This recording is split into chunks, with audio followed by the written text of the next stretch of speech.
Eleanor Grayson stood in the doorway of the kitchen she had scrubbed with her own hands for 47 years, watching her daughter-in-law, Melissa, wave a stack of papers like a victory flag. "You're no longer the owner of this house," Melissa said, lips curled in a smile that didn't reach her eyes. "Robert signed everything over to me last month. It's done. Legally. You have 30 days to pack." The house was a 1918 Craftsman on Maplewood Lane in Richmond, Virginia. Wide plank floors, stained glass transoms, the kind of place people slowed their cars to admire. Eleanor had raised 3 boys here.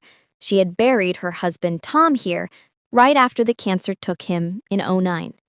She had paid the mortgage with overtime at the hospital until her knees gave out. And now, Melissa, blonde, 34, Pilates-toned, with a voice like iced tea left too long in the sun, was telling her to leave. Robert, Eleanor's youngest, stood behind his wife, looking like a man who just realized the leash was around his own neck. He couldn't meet his mother's eyes. Eleanor felt the old hardwood under her slippers, cool and familiar, and something ancient stirred in her chest. "Is that so?" she asked quietly. Melissa rolled her eyes. "Yes, Eleanor, that is so. Here." She slapped the papers on the farmhouse table Tom had built the year Robert was born. "Quit-claimed right into my name.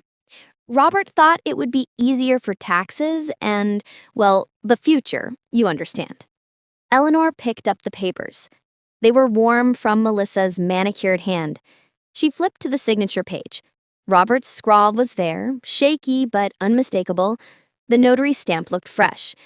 What Melissa didn't know was that Tom had never trusted banks, or lawyers, or, toward the end, even his own sons.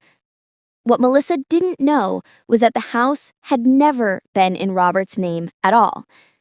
Eleanor set the papers down gently, the way you lower a sleeping child into a crib. "Let me make us some coffee." Melissa snorted. "I don't have time for—" "Melissa," Robert started. 5 minutes, Eleanor said, already moving toward the percolator. "A woman doesn't get thrown out of her house every day. Least you can do is drink a cup of coffee with her." Melissa sighed theatrically but sat. Robert hovered like a ghost. Eleanor measured grounds the way Tom had taught her. 1 scoop for every cup, 1 for the pot. The smell filled the kitchen the way it had every morning since 1976. She let the silence stretch until the percolator started its familiar rumble. "You know, when Tom was dying, he made me promise me something." Melissa tapped her nails on the table. "We're really not here for a trip down memory lane, Eleanor." Eleanor turned, 2 mugs in her hands. Steam curled between them like incense. "He made me promise," she continued, "that this house would stay in Grayson hands.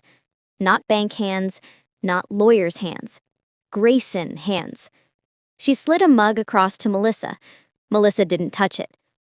"Robert is a Grayson," Melissa said, slowly, like she was talking to a confused child. "Robert is a Grayson," Eleanor agreed. "But he's not the only one." She reached into the old biscuit jar on the counter, the one shaped like a beehive that no one ever opened because the lid stuck, and pulled out a yellowed envelope. Melissa frowned. "What is that?" Eleanor opened it carefully. Inside was a single sheet of paper, folded twice.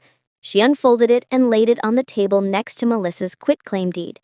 It was the original deed to 214 Maplewood Lane, dated September 12, 1975, signed by Thomas James Grayson and Eleanor Marie Grayson, and beneath their names, in Tom's careful block letters, 1 additional line.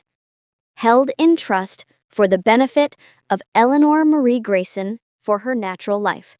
Remainder to the Grayson Family Trust, Eleanor Marie Grayson, sole trustee."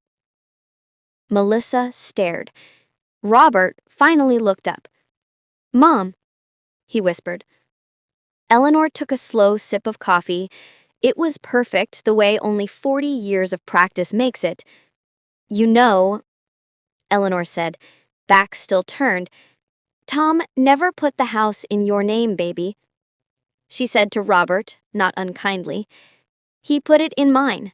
And then he put it in a trust. My trust. I've been the sole owner since the day he died. You couldn't sign it away if you wanted to. Melissa's face went the color of skim milk. That's not possible, she stammered. The lawyer said. The lawyer saw what you showed him. A man sees what he's paid to see. She reached into the envelope again and pulled out a second document, the trust agreement, 30 pages thick, signed, witnessed, and filed with the Circuit Court of the City of Richmond in 2009. Melissa snatched it, scanning frantically. Her lips moved as she read. Robert just stared at his mother like he was seeing her for the first time. You've been paying me rent, Eleanor said conversationally, for 6 years. I never cash the checks. They're all in a folder upstairs. Thought it might come in handy one day. Melissa stood so fast her chair tipped backward and cracked against the tile. You tricked us, she shrieked. No, darling, Eleanor said, voice soft as flannel.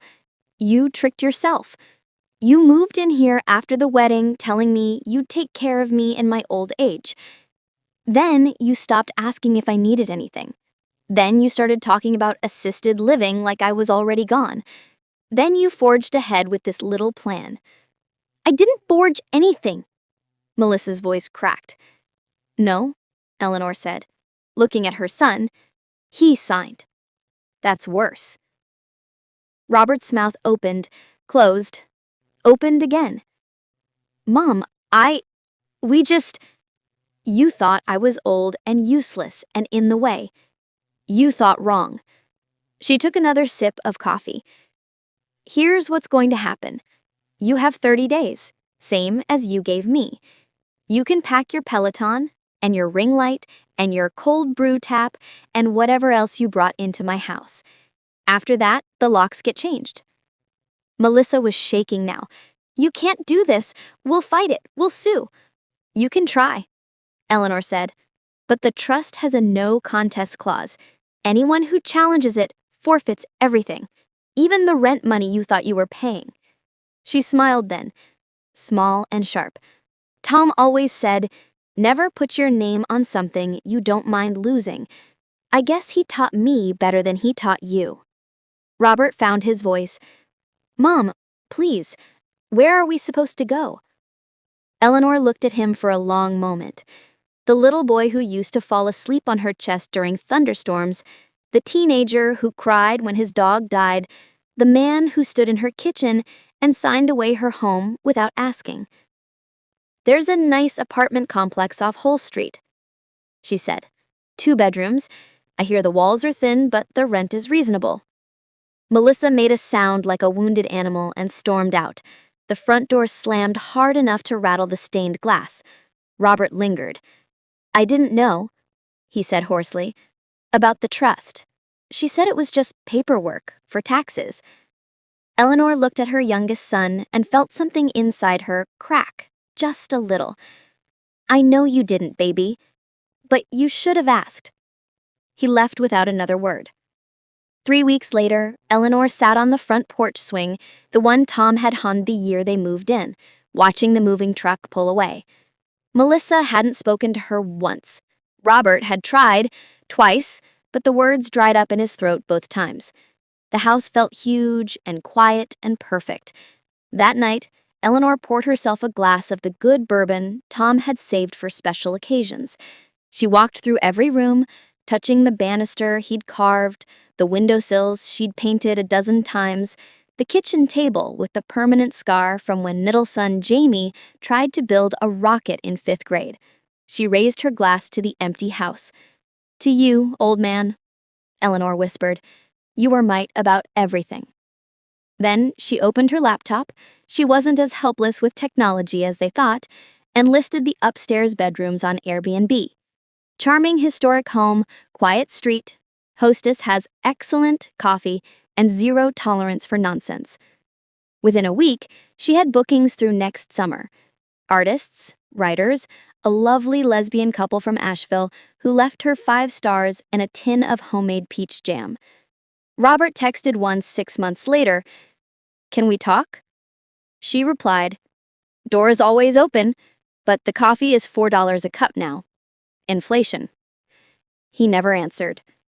Eleanor kept the house, the trust, the memories, and most surprising of all, her sense of humor. And every morning, she made coffee the way Tom liked it. 1 scoop for every cup, 1 for the pot. The house on Maplewood Lane never left Grayson's hands. It never even came close.